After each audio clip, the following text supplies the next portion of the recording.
अस्सलामुअलैकुम वरहमतुल्लाहि वबरकातुहू। मेरी प्यारी बहनों और मेरे प्यारे फ्रेंड्स जितने भी हैं जो भी मेरी वीडियो को देख रहे हैं, प्लीज़ इसको गौर से सुनिए। आपको एक हदीस बयान सुनाती हूँ, तो मैं सुनाने लगी हूँ। ये है हमारी एक छोटी सी किताब, मैं आपको पढ़ के सुनाती हूँ कि क्या है। बाहर क्या लिखा है?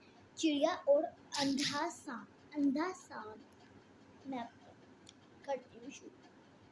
बिस्मिल्लाहिर्रहमानिर्रहीम। चिड़िया और अंधा सांप।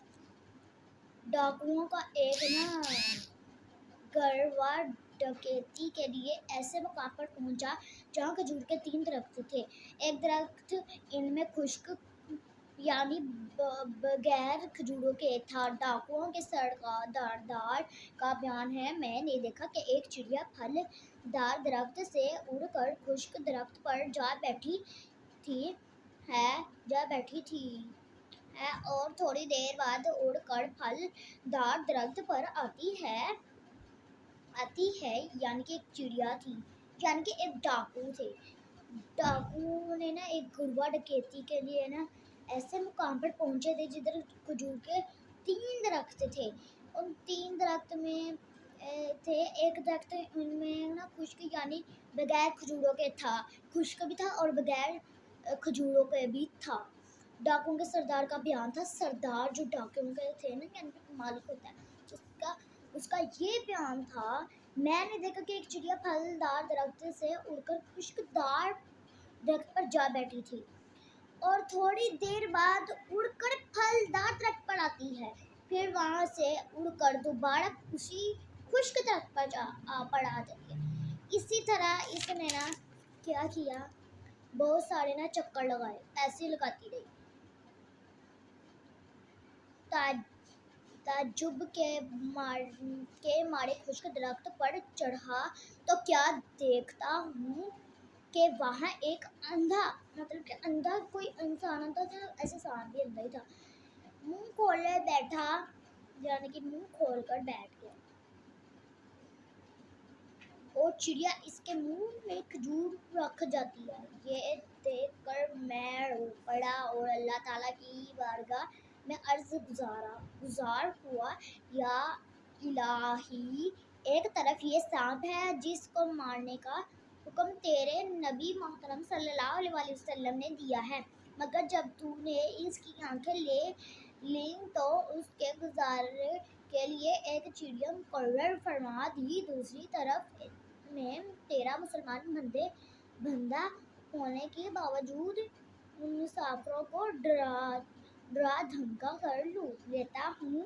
उसी वक्त गैब से एक आवाज गूंज उठी, ए फलां, तौबा के लिए मेरा दरवाजा खुला है। ये सुनकर मैंने अपनी तलवार तोड़ डाली और कहने लगा, मैं अपने गुनाहों से बाज आया। फिर वही गैबी आवाज सुनाई दी, हमने तुम्हारी तौबा कबूल कर ली है।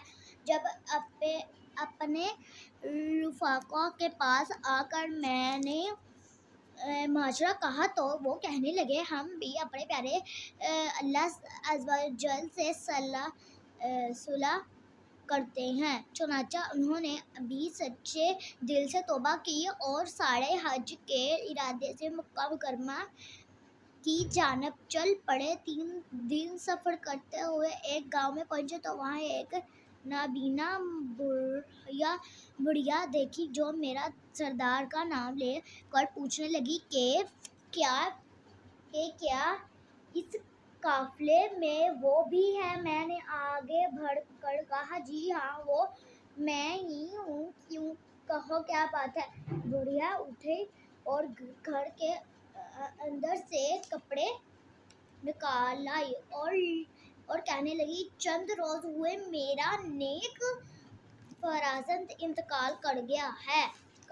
ये उसी के कपड़े हैं। मुझे 3 रात मुतारी सरदार कायनात सल्लल्लाहु अलैहि वसल्लम ने ख्वाब में तशरीफ लाकर तुम्हारा नाम लेकर इरशाद फरमाया है कि वो आ रहा है, ये कपड़े उसे दे देना। मैंने سے وہ مبارک کپڑے لیے اور پہن کر اپنے رفقا سمیت مکہ مکرمہ صلی اللہ علیہ وسلم کی طرف روانہ ہو گیا۔ اللہ رب العزت کی ان پر رحمت ہو اور ان کے صدقے ہماری بے حساب مغفرت ہو، آمین۔ اب آپ نے یہ کہانی سن لی ہے، اب اگلا پارٹ اب میں بعد میں اسٹارٹ کروں گا۔ اللہ حافظ، تب کے لیے سب